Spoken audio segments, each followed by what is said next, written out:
So we're going to be talking about that here today. So whenever you receive a new booking, you want to think about three things that you really want to be doing before you even come close to the class time. Okay. So the first thing, of course, is to review the courseware. Okay. Now, this might seem obvious, but it is something that a lot of people decide not to do until it is much later than they thought. All right. So the idea of reviewing the courseware is opening the class, reviewing the lesson objectives, really important. Check the activity flow and pacing. Familiarize yourself with difficult slides or games so that you can enter the class confidently and avoid surprises. This all might seem really obvious, but there are a couple more steps you want to take with this. So when you open that class and review the objectives, you'll be learning what the target language is. So knowing what the target language is really important if you're going to be getting the correct tools and props, which we're going to be talking about in a second.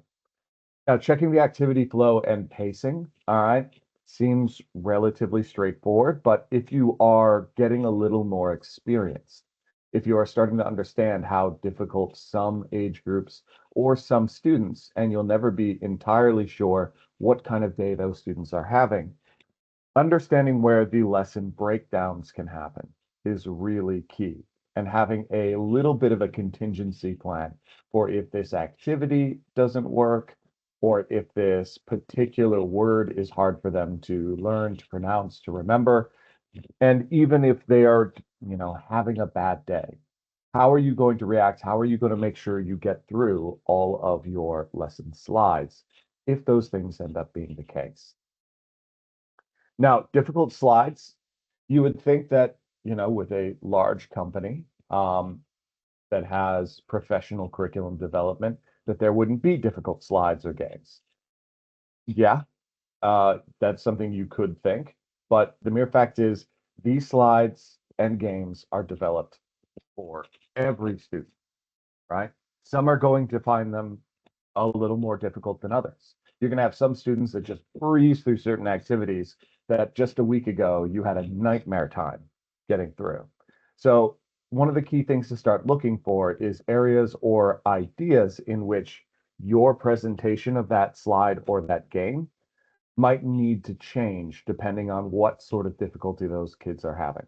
We have other optional trainings that talk more about dealing with difficult learners or dealing with learners that have specific difficulties. So after this particular onboarding webinar, highly recommend that you guys check those out. So preparing your props and tools. Now, preparing rewards and engagement tools is something that a lot of longer term teachers feel like they don't need to do. All right. They don't really feel like they need to change what they're doing. I would highly recommend that you have a system, a regular system that allows you to keep, doing classes without really doing too much extra work in between.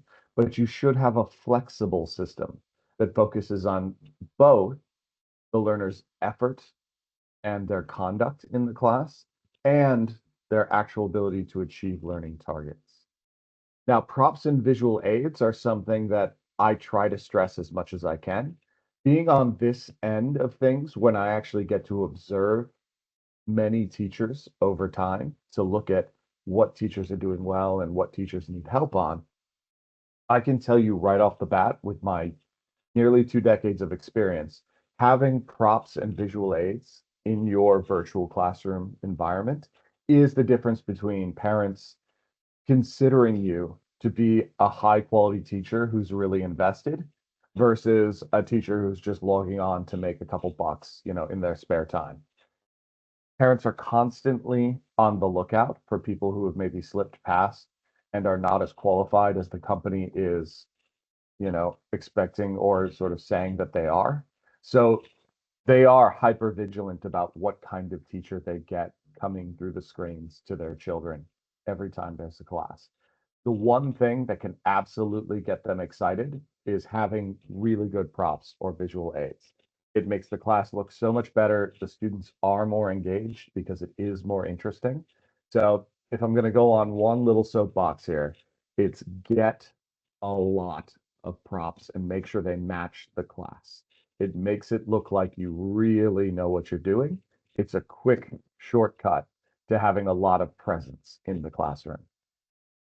Now, you also want to make sure you're testing the tools and classroom functions when you get in. That's not to say that like it's going to break down from our end. It generally does not. Okay. But there can be all kinds of things that mess up on-screen interactions on the teacher end or the student end. Things can happen in your browsers. Add-ons can create, unknown complications when actually trying to use on-screen tools. So you don't know, maybe it was something that was automatically downloaded to your browser or to your computer. Something can get in the way. So you want to at least once a day before you go into your classes make sure that you've tested your tools and your functions. And of course, you want to prepare any support materials that you have. Anything that's going to add and engage in rewardment, add in your engagement and rewards, or add into any sort of the development that you expect the class to take.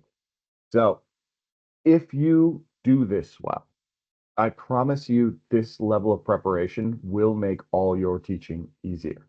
I don't say this to give you a harder time. I never want a teacher to have a more difficult time, but it is really important to make sure that you are prepared, not because that's just what we want, but because that's what makes your job easier. Okay. Now, of course, you want to make sure you prepare early, set reminders. Missing a class is no joke. All kinds of problems from everybody's end. All right, so make sure you set alarms or notifications. Make sure you're at least at the screen early. We don't want to start the class early with the students, but you want to be ready to go. Test your internet. You don't know what's going to have been going on since the last time you had a class. Make sure your microphone and your camera are working. Computers are always looking for a chance to get you. Okay, prevent these things and make sure late arrivals or no-shows are just not a possibility.